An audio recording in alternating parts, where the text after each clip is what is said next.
Alhamdulillahi Rabbil Alamin. Wassalatu wassalamu ala sayyidina wa maulana Muhammad wa ala alihi wa sahbihi.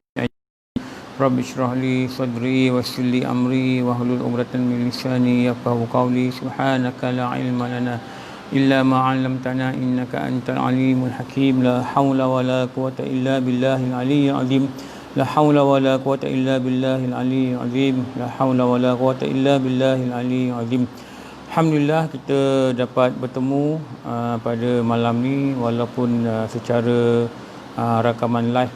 Moga-moga Allah Ta'ala terus memberi kita izin untuk duduk dalam majlis ilmu dan diberi kita kesempatan untuk berusaha, untuk teruskan usaha kita belajar ilmu-ilmu fardu-ain dan juga kita berusaha untuk memperkemaskan amal kita. Dan moga-moga dengan rahmat Allah juga diberi kita faham tentang agama. Kerana apabila Allah nak seseorang itu jadi baik, maka perkara pertama yang diberi pada dirinya mengikut hadis Rasulullah sallallahu alaihi wasallam ialah faham dia pada agama.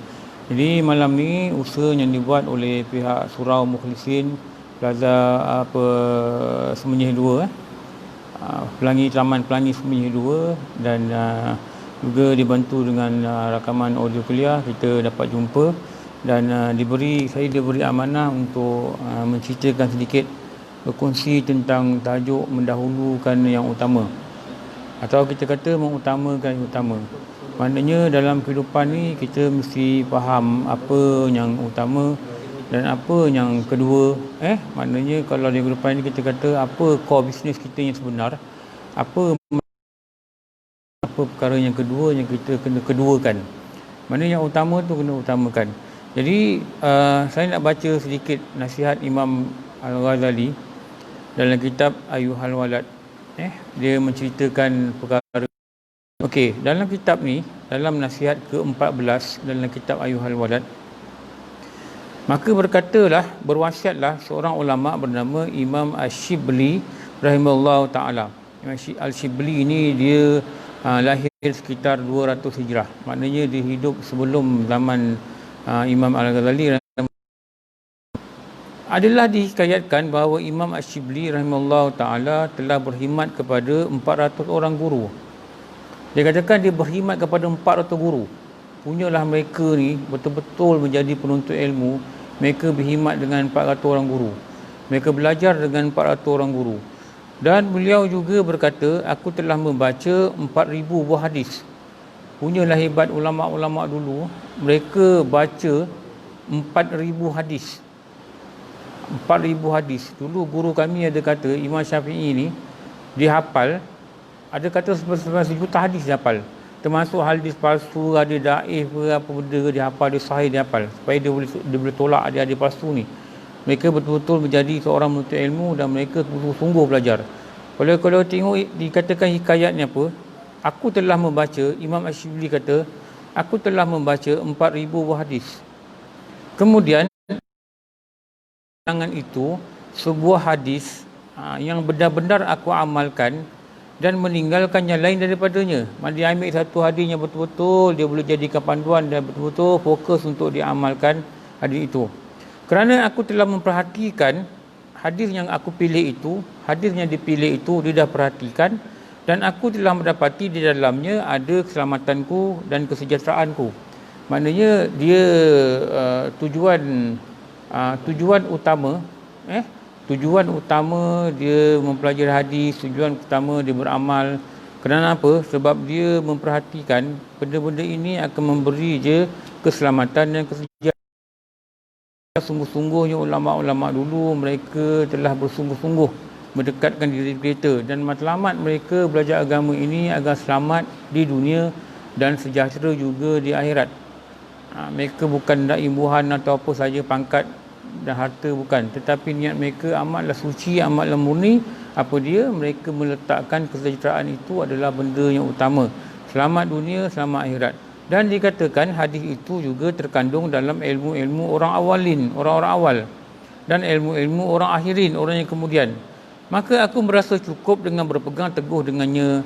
Hadis itu ialah sebuah hadis yang pernah diwasiatkan oleh Rasulullah sallallahu alaihi wasallam kepada seorang sahabat dia, dan hadis a'mali dunya ka biqadri muqamika fiha wa'mal la hiratika wa'mal akhiratika biqadri baqaika fiha wa'mal lillahi biqadri hajatika ilaih wa'mal linna biqadri sabrika alaiha.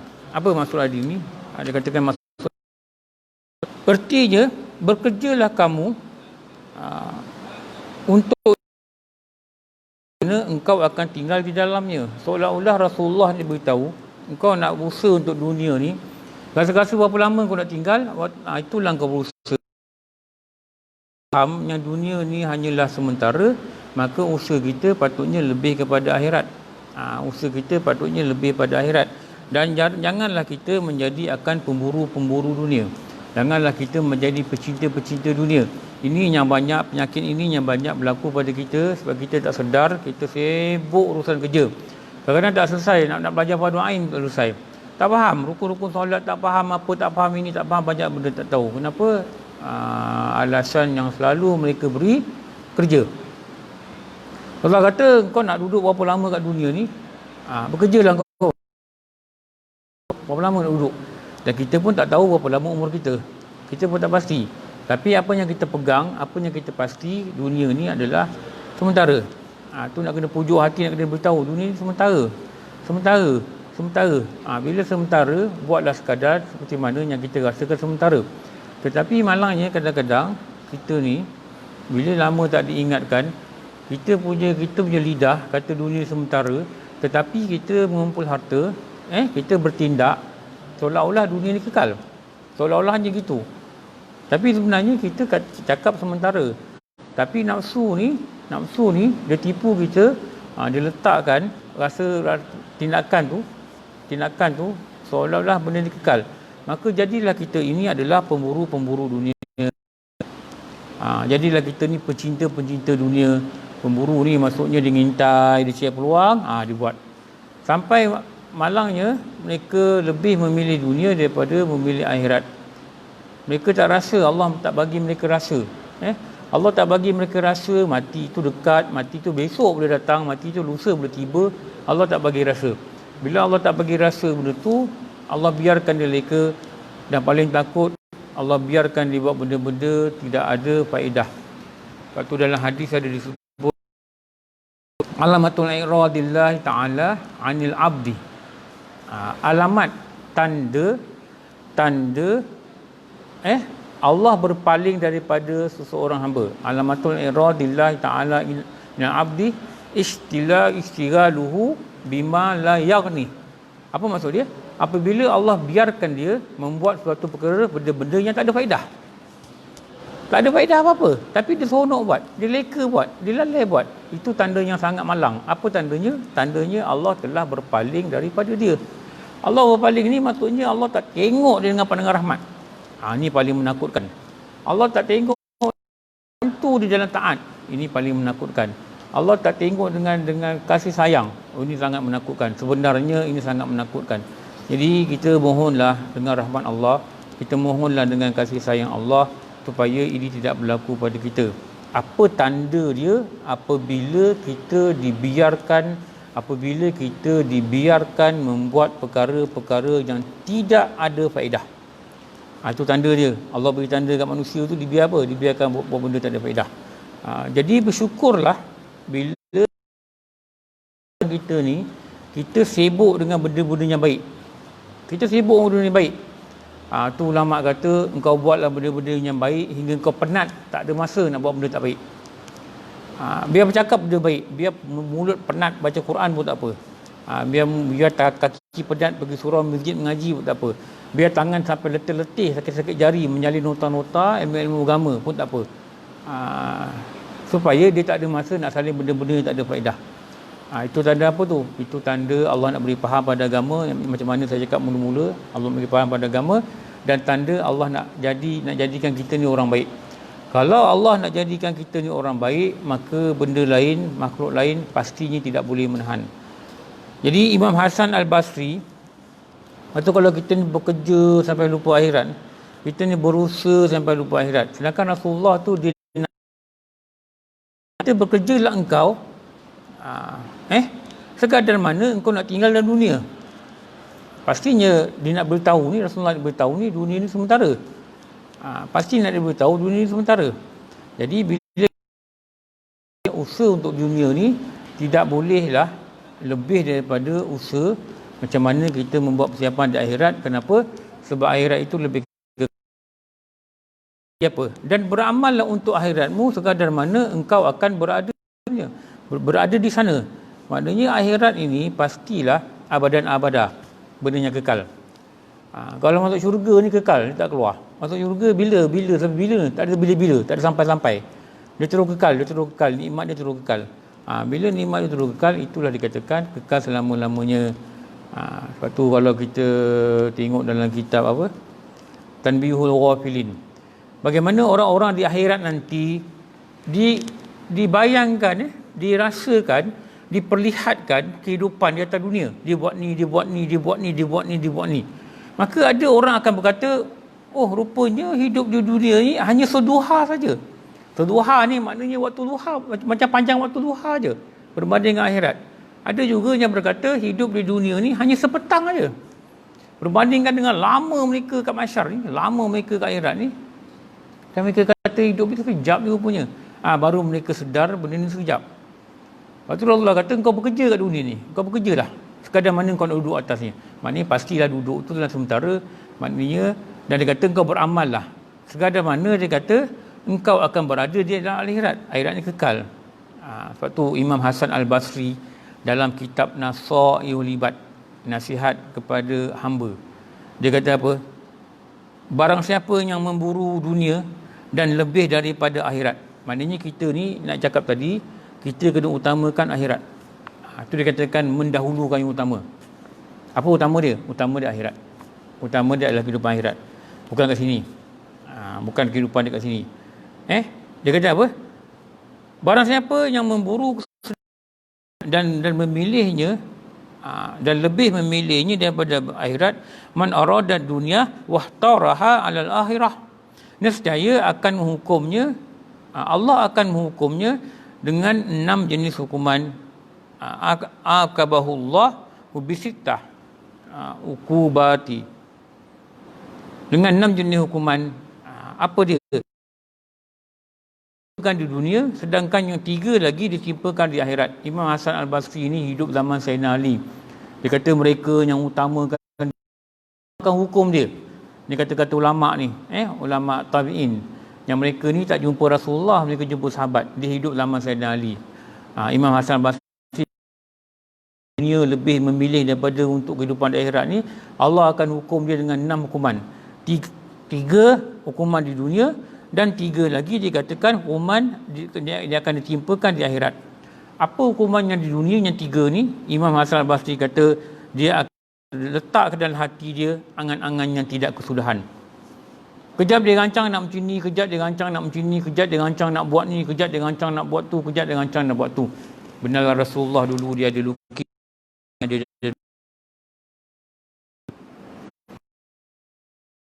lukis kat tanah. Lepas tu dia lukis macam jaring-jaring. Urus.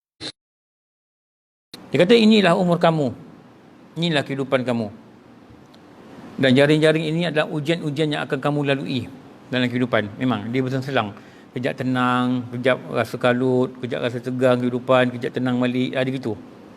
Memang dia gitu. Trend dia gitu. Lepas tu Rasulullah buat satu garis yang melintang terus. Rasulullah kata, inilah angan-angan kamu. Apa? Kamu akan angan-angan melepasi umur kamu. Ramai orang angan-angan nak buat rumah kampung, lepas pencen, kadang-kadang Allah tak izinkan dia pencen pun. Itu Imam Syafi'i kata, ada anak muda yang siangnya ketawa, tetapi malamnya dia telah dipakaikan kain kafan. Ada pasangan yang nikah di siangnya, tetapi malam hari dia tak sempat bertemu pasangan. Itu dia katakan kematian tu. Imam Syafi'i ada satu syair yang panjang. Jadi angan-angan tu akan melepasi kotak yang Rasulullah buat tu. Kotak. Siapa yang diberikan perasaan macam ni?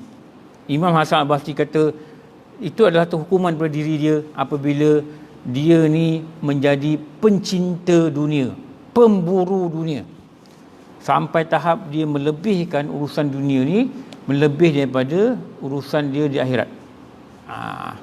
Allah akan hukum dia. Dah lah dia buru dunia, Allah hukum dia lagi supaya dia dapat rasa angan-angan yang tidak berkesudahan. Sebab tu kalau satu peringkat umur kita kena fokus maha baiknya Allah ni. Maha baiknya Allah bila kita dia bagi kita rasa kita tak berapa hendak sangatlah nak bersukan ke nak buat apa. Sekarang dia buat macam mana Allah ni dia takdirkan kita ni tak sihat. Jadi bila tak sihat, kita nak pergi-pergi, kita nak main bola ke, kita nak buat benda-benda pun kita rasa tak ada lah. Jadi kita boleh fokus pada amal ibadat. Dan dijadikan kita ni, ini tak boleh makan, makanan kegemaran kita tak boleh makan, atau penyakit yang Allah timpakan dengan rahmat dan kasih sayangnya menyebabkan kita kurang makan. Bila kurang makan, maka ringanlah kita untuk beramal. Allah syukurlah bila dapat sampai umur pencen. Dulu guru kami cakap, orang yang mati muda ada kalanya menjadi bala bagi dia. Kenapa? Sebab mereka ni kebanyakannya tidak bersedia. Betul. Ini kenyataan yang kita kena tengok lah. Orang muda memang dia jarang bersedia untuk menghadapi kematian, untuk menghadapi akhirat. Lalunya yang lebih bersedia ni adalah orang-orang yang sudah berusia.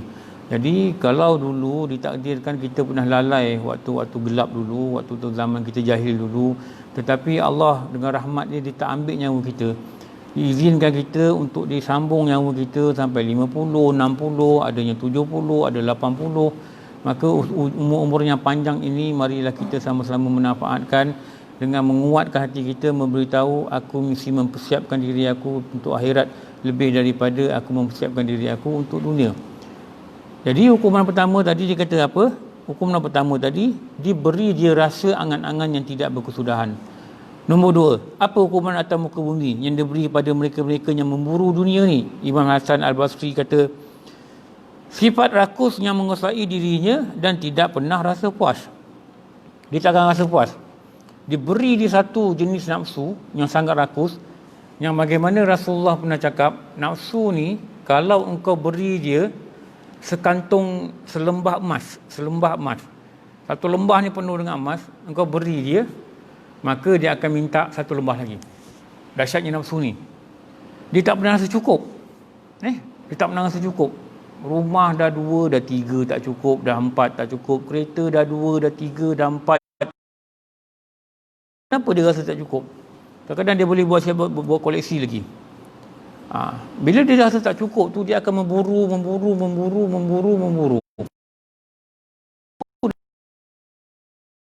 Dia, engkau muda lagi.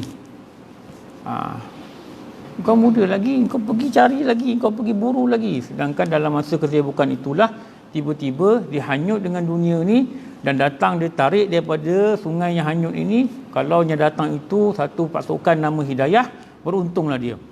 Tapi kalau yang datang tarik dia daripada sungai yang hanyut tadi, sungai lalai tadi, yang datang tarik itu adalah malakul maut, na'udzubillah, ini sangat menyedihkan.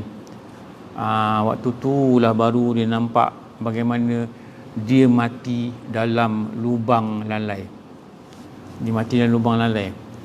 Waktu hukuman dekat dunia ni, bila Allah beri hukuman tu, na'udzubillah, menyebabkan dia, bila Allah beri, memang manusia ni akan jahanam. Apa? Satu tadi angan-angan tidak berkesudahan. Nombor 2 dia kata apa? Dia beri dalam angan-angan untuk kesudahan, dia beri rasa rakus. Rasa tak pernah cukup. Duit di pasaran dah banyak, rasa tak duit. Cari lagi. Waktu dia banding-bandingkan diri dengan orang-orang yang mengumpul dunia ni, dia kata, wah, orang ni kumpul harta banyak ni, aku bawa banyak. Dia buat lagi. Patutnya dia bandingkan harta dunia ni dengan orang bawah dia, baru dia rasa syukur. Aku ada rumah 2 tingkat, orang lain rumah setingkat, baru dia rasa syukur. Patutnya nak bandingkan dengan orang atas ialah banding pada peringkat amalan. Orang ni boleh rajin beramal, rajin belajar, aku ni kan kadang rasa kan begitu. Patutnya barulah kita ada motivasi untuk membaiki diri kita, menggerakkan diri kita. Okey, hukuman yang ketiga, Imam Hasan Al-Basri kata, bagi pemburu dan pencinta dunia ni, apa?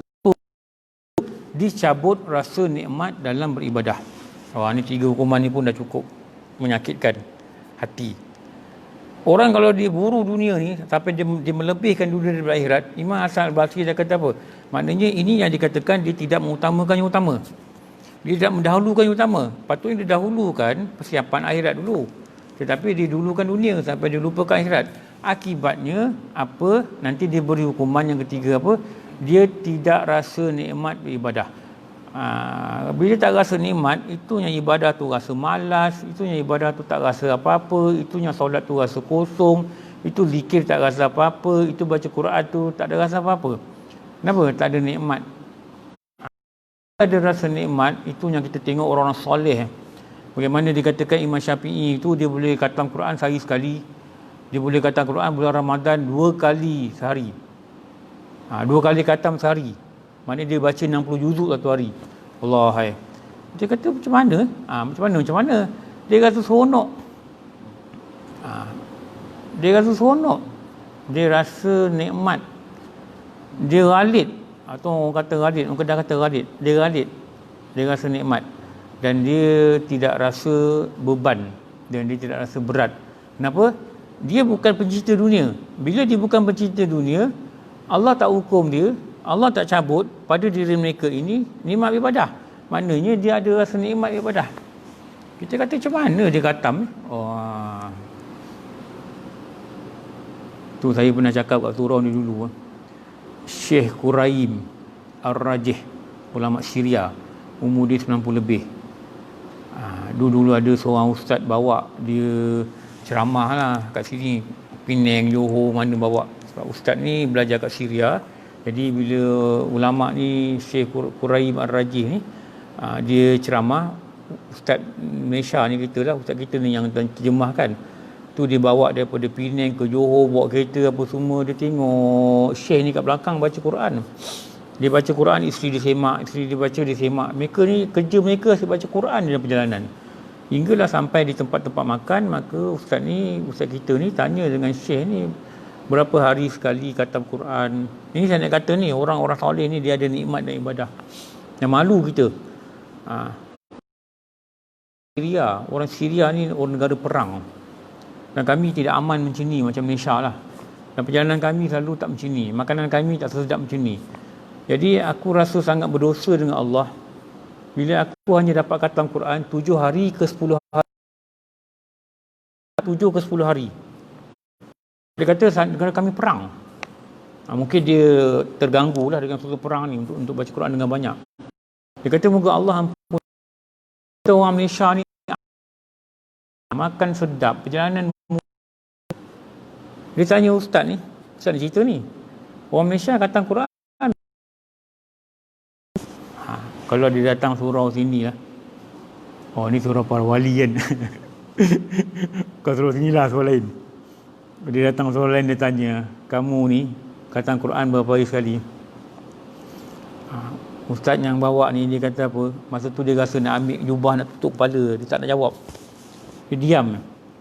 Jadi Syekh ni tanya lagi, orang Malaysia khatam Quran berapa hari sekali? Tanya lagi. Sebab ustaz ni tanya Syekh Quran berapa hari sekali. Jadi Syekh ni dia tengok orang Malaysia ni aman, dia tanya. Dia kata kalau kamu tak boleh khatam Quran sebulan sekali, dia kata apa? Elok kamu mati. Kesimpulan dia, ya Allah, memukul hati betul. Lepas tu dulu saya dengar guru cakap kan, siapa tu pemimpin Ikhwan Muslimin, apa nama? Bana apa nama betul dia Ustaz? Hasan Al-Banna. Terima kasih, Hasan Al-Banna. Ini saya depan saya ni 2-3 penonton ni. Saya pernah mengajar di pejabat. Ni okey 3 orang. Saya pernah mengajar di pejabat seorang je. Bukan PKP, sebelum PKP. Dia lah rakam audio kuliah, dia lah duduk depan. Kadang-kadang dia pun terlelap, saya cakap dengan handphone ni. Tak apa. Macam mana guru-guru kami cakap dulu. Kadang kita dulu masa tuan-tuan ngaji kat pondok, budak-budak cuti, tak ada orang. Jadi kami orang luar datang. Dia kata tak apa, dia kata Malaikat Rahmat tak cuti. Malaikat Rahmat sentiasa penuh di sini. Jangan risau, mari kita duduk sama belajar. Allah hai. Masa tu baru terasa hati tu senang dan tenang. Gitu. Dia kata sebelum dia gitu, kenapa mereka boleh khatam Quran 7 hari sekali dalam usia mereka 90 lebih? Kita ni kira gagah lagi lah. Mereka ni 90 lebih. Boleh khatam Quran lagi. Mana dalam duduk dia pun kadang pakai seroda, dalam duduk tak boleh, kadang duduk macam tu tak sihat. Kenapa? Allah beri dia nikmat ibadah. Kenapa Allah beri dia nikmat ibadah? Kerana dia melebihkan urusan tu, dia dapat nikmat ibadah tu. Solat mereka banyak, solat mereka, malam mereka, berdiri mereka lama. Tak ada terkejar-kejar, tak ada baca Quran mereka. Allah Akbar. Moga Allah dengan rahmatnya memberi kita izin untuk berada seperti ini. Hebatnya para ulama ni. Kita hanya menumpang barakah. Dan Imam Hasan Basri dia kata apa lagi? Dia kata, kita dah baca hadis tadi, Rasulullah sebut dalam hadis tu, engkau beramallah di dunia ni bagaimana berapa lama engkau nak duduk di akhirat. Berapa lama engkau nak duduk di akhirat. Maknanya perkataan yang dikatakan apa? Akhirat tu kekal. Maknanya lebih. Kalau tidak, engkau akan dihukum di akhirat tiga benda lagi yang saya nak sebut ni. Kata siapa? Imam Hasan Basri. Apa dia kata? Adapun 3 hukuman yang ditimpakan pada hari kiamat kelak ialah, 1, dia akan merasa biasa pada hari kiamat. Dia berasa orang lain takut, dia lebih takut. Apa dia ni? Dia di dunia dia sibuk dengan urusan dunia sehingga dia melupakan akhirat. Tak sempat nak mengaji fardu ain. Tak sempat rukun solat, tak pandai. Nantilah insya-Allah moga-moga dapat sambung balik. Ini yang 3 bulan lalu ni pasti dia lupa. Tak apalah. Dapat macam mana dah macam itu keadaan dia. Hingga nanti dia takut. Dia nampak dia tak mengaji fardu ain, dia nampak solat dia bertunggang langgang, silap solat dia tak sah. Ni paling menakutkan. Orang lain pun bimbang. Tapi dia lebih bimbang. Bukan bimbang macam mana? Imam Hasan Basri kata dia akan bimbang dalam keadaan bimbang yang sangat luar biasa. Dia mengalami ketakutan yang sangat luar biasa. Kenapa sangat luar biasa? Sebab dia tahu dia telah melebihkan dunia daripada urusan akhirat. Dia lebihkan dunia. Jadi kalau kita nak takut, nak bimbang, takut kat sini. Kita nak risau kat sini. Bagaimana risaunya Umar Al-Khattab pada akhirat, bagaimana risaunya Salman Al-Farisi untuk akhirat. Macam mana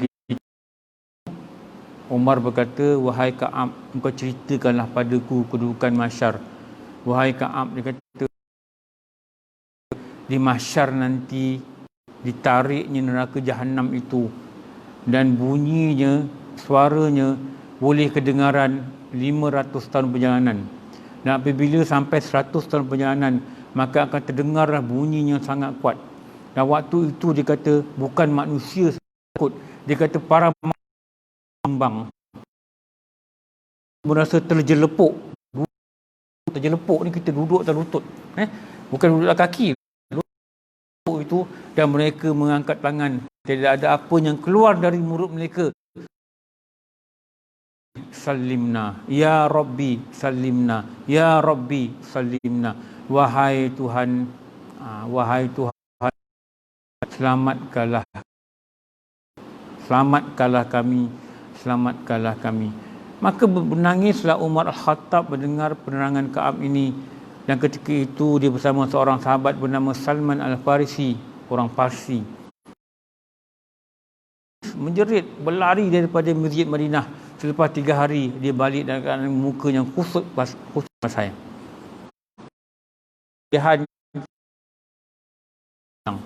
Begitulah hati mereka yang sangat bimbang dengan akhirat. Jadi kita nak bimbang, kita bimbang kat sini. Kita nak takut, kita takut sini. Supaya dengan bimbang ni, dengan takut ni, dia akan memotivasikan kita untuk apa? Untuk kita bersiap sedia. Okey. Hukuman di akhirat yang kedua, apabila orang itu melebihkan dunia daripada akhirat, apa dia kata?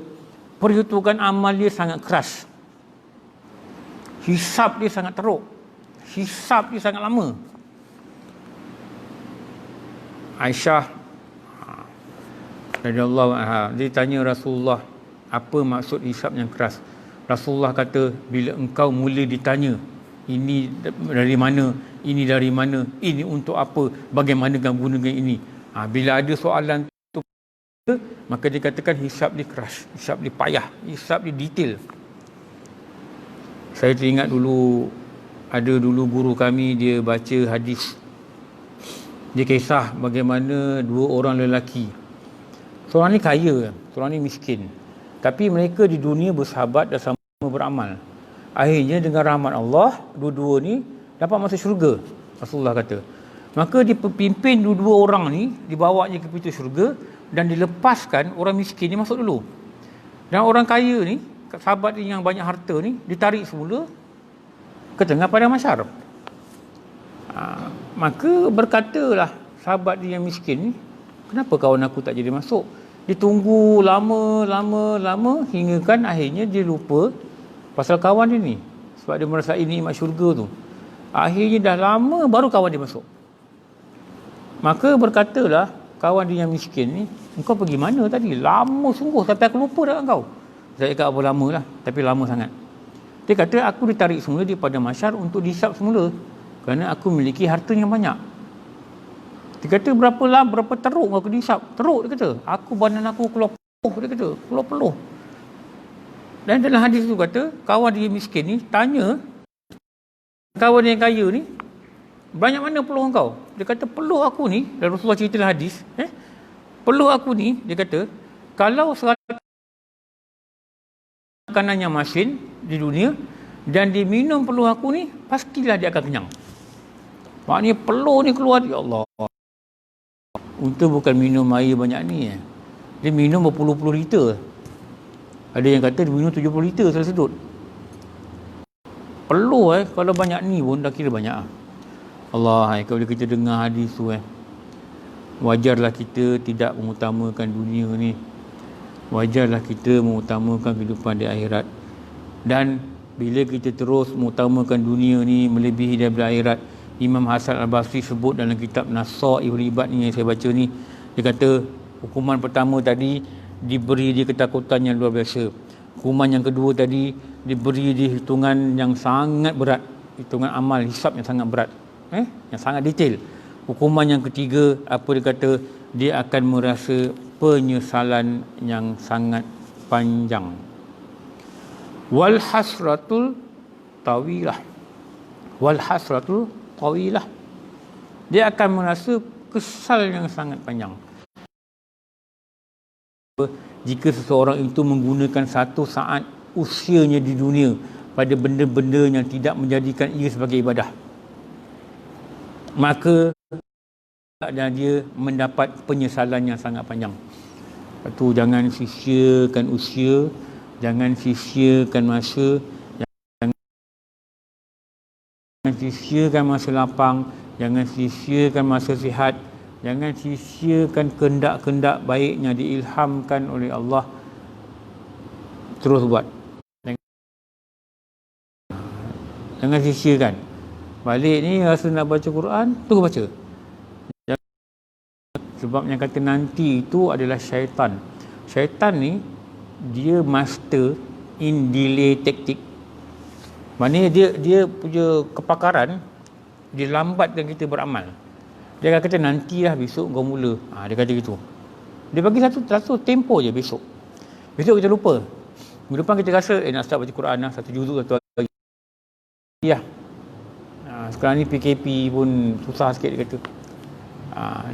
Nanti lepas ni besok kerja jaga projek yang kurang besok dah lapang sikit baru boleh baca. Kita alasan-alasan yang logik. Orang bagi alasan berniaga, orang bekerja dia bagi alasan bekerja, orang anak kecil dia bagi alasan anak kecil, nanti anak kau besar nanti baru kau baca Quran. Dan paling menakutkan apabila yang diberitahu itu kita tak sampai. Itu sangat malang tau. Masanya diberitahu itu kita tak sampai. Okey.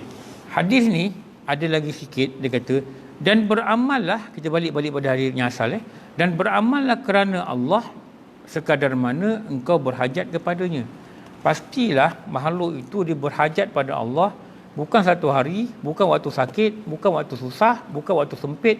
Sebenarnya dia sedar atau tidak dia berhajat. Dia katakan ilah, la ilah, ilah ni Allah, ilah ni Tuhan.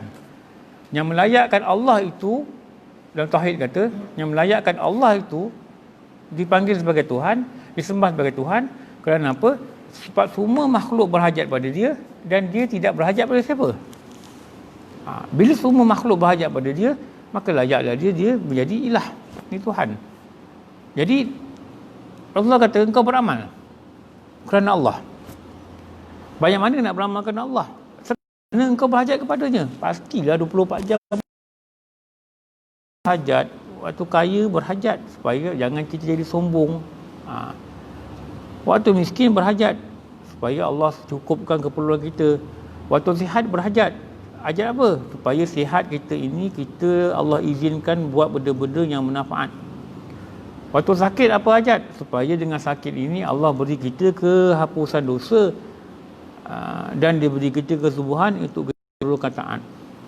Dalam usianya panjang ada hajat supaya apa? Kita dapat beramal dengan banyak dan dengan baik. Bukan saja dengan banyak tapi amal yang baik. Sebab tu dia ajar kepada Muaz bin Jabal. Apa Rasulullah kata, wahai Muaz, supaya jangan tinggalkan doa ini. Allahumma inna ala zikrika. Ya Allah, tolonglah aku. Ya Allah, Allahumma inni ala zikrika. Tolonglah aku untuk syukur pada engkau. Ingat pada engkau. Wa syukrika. Syukur pada engkau.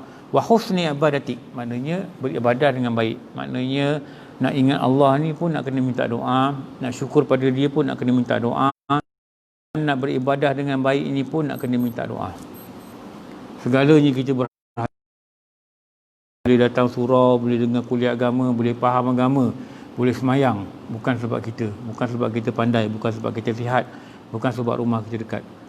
Sekarang Allah dah hukum kita ni. Apa Allah hukum? Kita tak boleh semayang Jumaat. Semayang pun jarang-jarang. Dan jarang jauh-jauh. Tadi semayang jauh-jauh. Imam pun dah tak boleh cakap dah. Rapatkan soft, tak boleh cakap. Mungkin imam semayang memang kata ikut SOP, ada kata gitu. Sebab memang kena ikut, tak apa. Demi masalah nyawa, masalah ni wabak ni, kita ikut. Kita ikut. Peraturan. Sebab wajib kita menjaga jasad. Kita wajib jaga agama kita, jaga akal kita, jaga iman kita, jaga jasad kita, jaga keluarga kita. Dan jasad ni adalah kesihatan. Lepas tu kita ikutlah peraturan-peraturan yang dikenakan. Dan beramallah kerana Allah sekadar mana engkau berhajat kepadanya. Okey, saya nak berhenti sikit lagi. Dan buatlah sebarang amalan. Dia kata, buatlah sebarang amalan yang akan memasuk engkau ke dalam api neraka sekadar mana engkau sabar menahan siksanya. Ini satu sindiran ni. Allah kata engkau buat amal baik sekadar mana engkau berhajat pada Allah.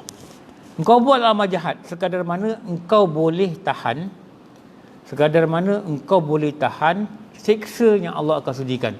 Pasti kita apa tu? Pedang mara bagi hati. Dia kata apa? Pedang bagi hati. Bab apa ni? Bab lidah. Bab lidah ke bab mata? Rasa bab lidah. Dia kata apa? Bila engkau buat baik, pastinya pahala itu besar-besar. Kebajikan itu engkau, Allah Ta'ala menjadikan engkau tidak mampu menanggungnya. Syekh Abdul Qadir Abdul Muttalib Al-Mandili Al-Nusi kata dalam kitab Penawar Bagati. Dia kata engkau takkan mampu menahan, kau takkan mampu menanggung siksa yang Allah akan turunkan.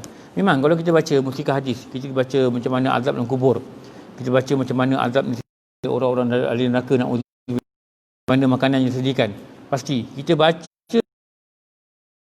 ni boleh kata dengan keadaan fizikal manusia ni, kita akan kata kita tak akan mampu menahan.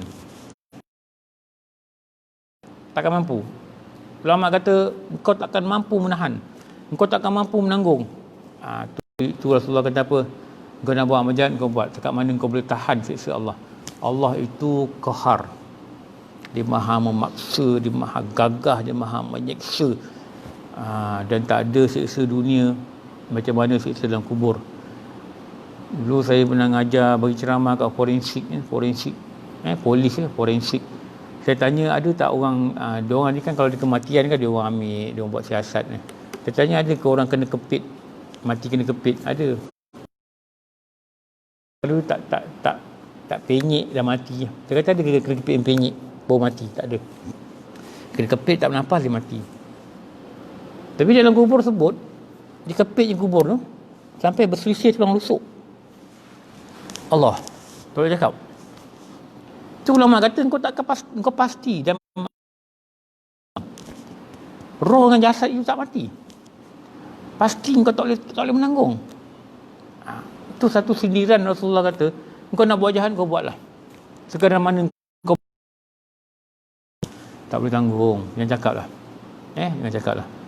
Moga diberi kita satu motivasi untuk kita terus berada di dalam dasar yang benar. Lepas tu bagaimana hati ni supaya dia tidak mati. Tu Syekh Junaid Al-Baghdadi kata, Syekh Junaid Al-Baghdadi kata, macam mana tanaman ni kalau beberapa hari dia tak kena siram dengan air, dia akan mati. Jadi hati ni untuk dia sentiasa hidup, apa pesanan daripada yang boleh menghidupkan hati dia, memotivasikan diri dia agar dia nampak, macam ahli-ahli motivator kata, dia nampak motif kehidupan dia, dan dengan jelas motif kehidupan dia adalah akhirat, dia kena dahulukan yang utama, itulah akhirat, yang menyebabkan dia akan beraksi daripada motif yang dilihat. Itu nama dia motivasi. Daripada perkataan motif dengan action. Motivation. Orang Melayu ni senanglah, apa shen tu kasi je. Motivasi. Lepas tu kita mesti nampak motif. Apa-apa pun nampak dulu matlamat hidup ni untuk apa? Untuk pergi mana? Untuk buat apa? Bagaimana cara dia? Bagaimana alam dia? Bagaimana penilaian dia? Nanti alam barzah dah mula ada penilaian. Jadi bila kita nampak selamat kehidupan kita ni, maknanya kita nampak motif. Dengan motif yang jelas inilah, dengan matlamat jelas inilah, menggerakkan diri kita untuk beraksi dengan betul. Beraksi dengan tepat. Tapi malangnya kalau tak nampak motif, itu yang dipalingkan hati kita, dipalingkan matlamat kita kepada dunia, sampai mengakibatkan kita melebihkan dunia daripada akhirat, dan tak terasa kita sedang dihukum oleh Allah dengan 3 perkara sebagaimana yang diperkatakan oleh Imam Hasan Al-Basri, dan lebih malang nanti, na'udzubillah, dihukum di akhirat nanti dengan 3 perkara. Lepas tu nak kena hati-hati, nak kena selalu cakap dengan diri, ya Allah, pimpinlah aku, pimpinlah kami ya Allah, tolonglah kami untuk mendekatkan diri pada Engkau, tolonglah kami untuk ingat pada Engkau, tolonglah kami. Tadi macam doa yang diajarkan pada Mu'adz bin Jabal, apa pun 24 jam minta tolong dengan Allah. Okey, cukup kot pada malam ni, cukup nanti insyaAllah mungkin lain kelas nanti, jom ngaji nanti ada ustaz yang akan sambung, dan mungkin cerita bab lain. Moga-moga Allah memberkati pertemuan kita, Allah memberkati hati kita yang nak dengar pada nasihat-nasihat daripada kitab-kitab yang dibaca. Subhanakallah wa bihamdika, asyhadu an la ilaha illa anta, astaghfiruka wa atubu ilaik. Bismillahirrahmanirrahim. Wal asna insana lafi khusr illa allazina amanu wa amilus solihati wa tawassaw bil haqqi wa tawassaw bis sabr. Wa bihi wallahu alam. Assalamualaikum warahmatullahi wabarakatuh.